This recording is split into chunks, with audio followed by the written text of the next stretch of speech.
Welcome back to the MTX Automotive channel. Today I'm going to be doing a video on replacing the door pins and bushings on a 1972 C10.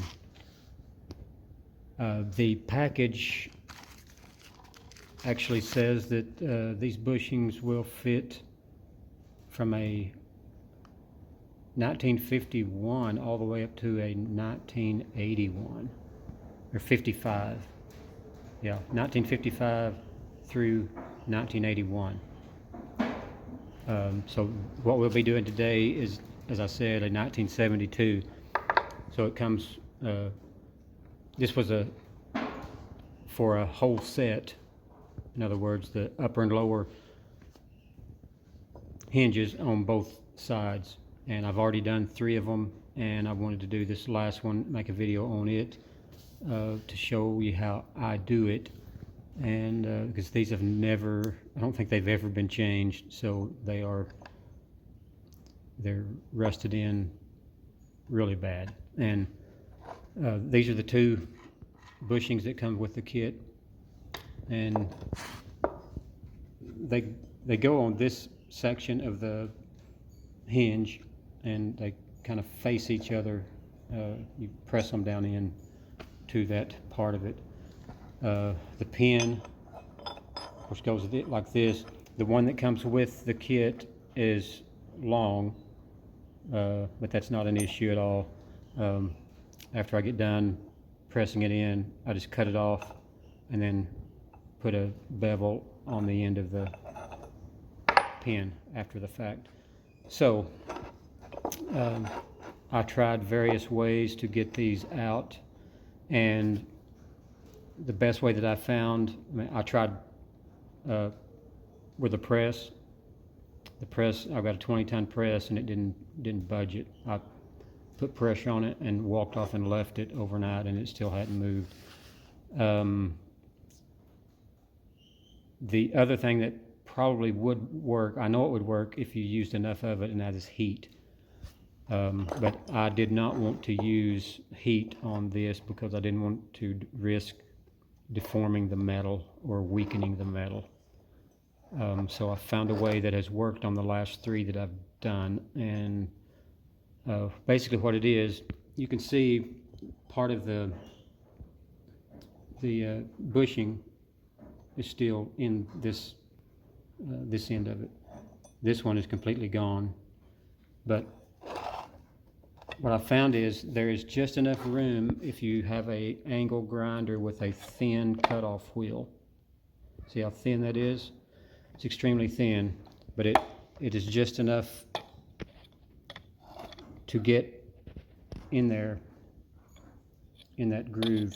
Okay, so what I ended up doing was I cut this pin off in here, and I come over here, moved that over, and it gave me enough room to get the cutoff wheel in on this side. So I cut that one off also. So that gets rid of this section of the hinge, and the pin is loose in here, so it'll just fall out most of the time. If not, you can just push it out. It's these 2 sections here that will always be frozen in there. So I'm going to go ahead and fire up my grinder or my cutoff wheel and cut this off. I'll spare you the noise. I'll bring you back when I get it done. Okay, so I have got the pin cut off with the cutoff tool. As you can see, it will just pull out like that. One thing I must mention here, and that's the reason I'm doing this hinge, which is the lower hinge, is make certain that you have some way of confirming or knowing how to put this back together, because you could inadvertently turn this over like that and put it together and put your pin in there, and it would be wrong. And you do not want to do that. You don't want to press your pin in and then have to pound it back out because you got it in wrong. So if you're unable of making a mental note in your head how this is laid out here, take a picture or something, mark it with a marker, whatever you have to do to remember how this thing goes back the way it's supposed to, and then it's not put on, or the pin is pressed in there, and one of these is backwards. So now that I've got that out of the way, you can see the old bushing on this side just comes out, wore out completely. Okay. There comes the pin by itself, and I can see part of this is still in there.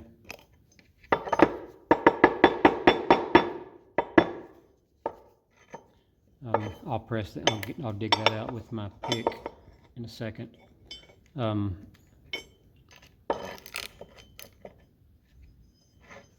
So the next thing that I do, and one thing that I like about using the grinder, the cutoff wheel, is it introduces heat to this, which helps to free it up. So this end, as always, I can put it in a on a piece of metal and beat it out with a hammer or an air hammer, something like that, and it will come out. And on this side, that has the head at the top of the pin, I'm going to take my cutoff wheel and cut some slots in this, and I'm removing the head. I want it gone, but I'm kind of taking the long way about doing it because I want to get as much heat built up in that as possible. I want a lot of heat to be built up in that, so I'm going to cut two different angles to get this cut this head off. And yeah, I'll spare you that noise. Okay, so this is what I was talking about with the head of that. So I've cut it in opposing directions. Okay, and all that's doing, I've just taken advantage of the cutoff wheel to build up heat on that. So now I'm just going to finish it off and, cut the head of the pin completely off, and that should be sufficient heat to free that up so I can get it out.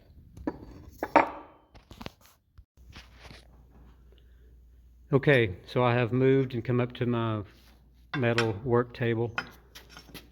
So I've got, this is the side that had the pin on it, the head of the pin. So I've got that cut off, and you can, if you get it in the light just right, you can see the outline of where the pin was. And so the side I'm going to work on first is this bottom side. And what I've got a pretty thick metal table here, and I just lay this in that V. I take this ball peen hammer and I hit it. It's going to take several times, but I'll bring you back in when I get it done because I don't have a cameraman today, or a camera person.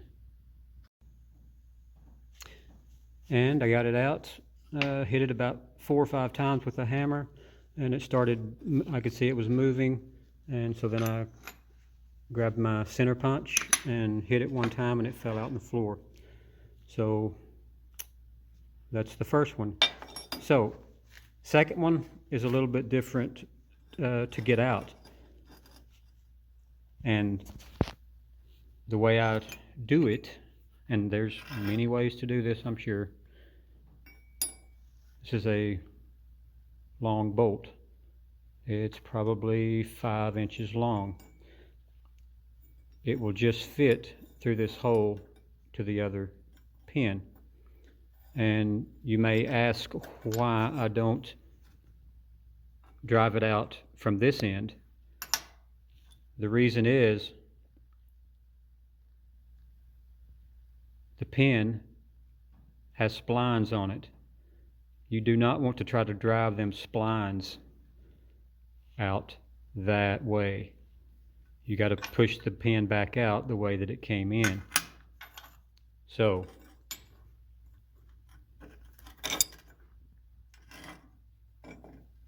I put that bolt like that. I turn this up on its side make sure that it's centered over the V in my table, and I will hit it with my ball peen hammer and drive it out. And as you can see, I hit it 2 times and it has started to come out. And you can see that one's got splines on it as well. You do not want to try to drive that through all the way through your hinge. Number one, you're going to make the hole bigger, and just, you know, it's going to be a really, really bad situation. So I'll finish driving that out and we'll come back and I'll show you the next step. Okay, so I have the pin out, and the next step is to clean, because these holes are full of rust and you must clean them out in order to get these new bushings to fit in there properly. If you do not, in my experience, if you don't clean the rust out, your bushings are going to fit too tight, and when you put them in the press, most of the time they will bust on the way in because it's just too tight because of the excess rust in there. So the way that I get the rust out is you take your favorite lubricant, spray lubricant, and I just spray some down in the hole.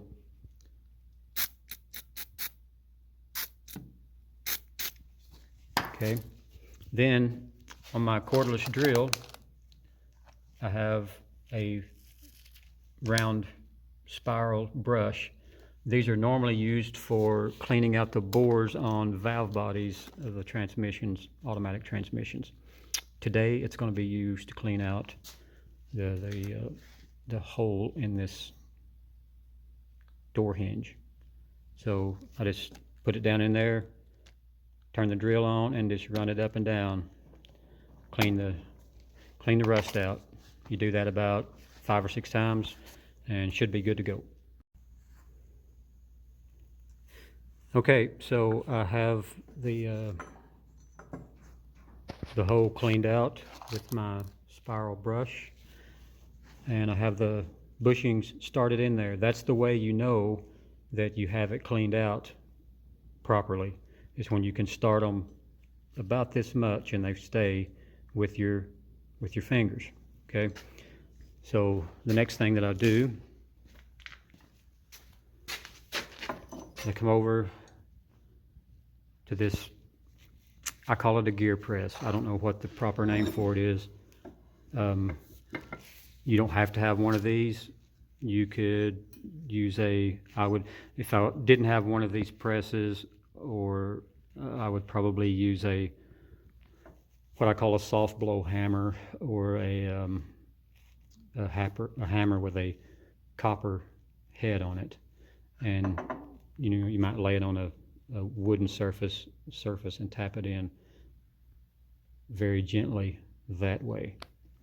But for this application, I'm going to lay it right up here and I'm going to press it in.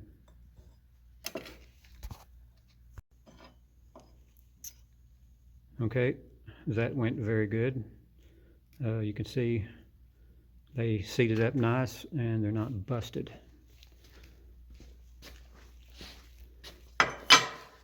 So the next step that I do is see how good this pin fits down through the new bushings. And you want it to fit, you want to be, I like to see a little bit of resistance. I don't want it to be sloppy, because that's what I'm trying to fix, is a loose, pin and bushing. So I want them to have a little bit of resistance, and this one fits really nice. So I'm not even going to do anything to it besides apply some lubricant of some kind, either some grease or lithium grease, something like that, just so it doesn't squeak when you close the door, open and close the door. So this is complete. The next thing we're going to do is attack this part of the hinge, and we're going to do the same procedure with this. Only difference being, instead of using this size of spiral brush, because these come in a set of 4.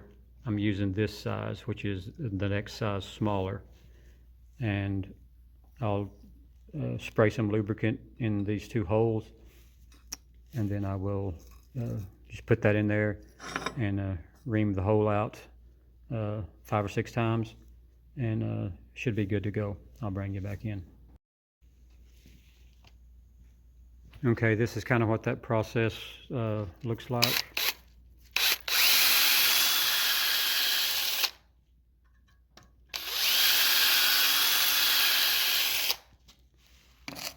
That's about all there is to it.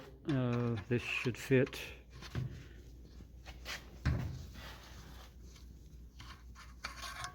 Good, and it does. I'm satisfied with that. Got a little resistance. It's not real sloppy. So I'm going to wipe that off and call that good, and I'll get this fitted together, and we'll put it in the press and press it in.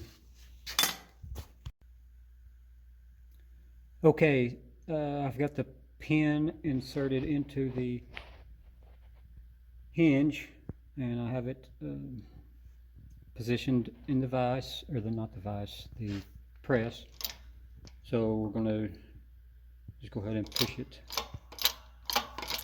down into the housing.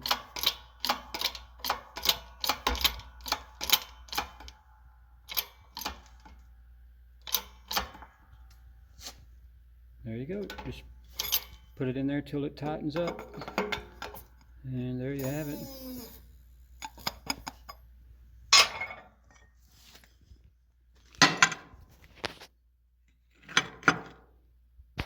So that's the way you install the pin. So I'll just take my cutoff wheel and cut the pin off, and then put a rounded bevel on the end of it, just like this one has, and I'll call that one good. Thanks for watching.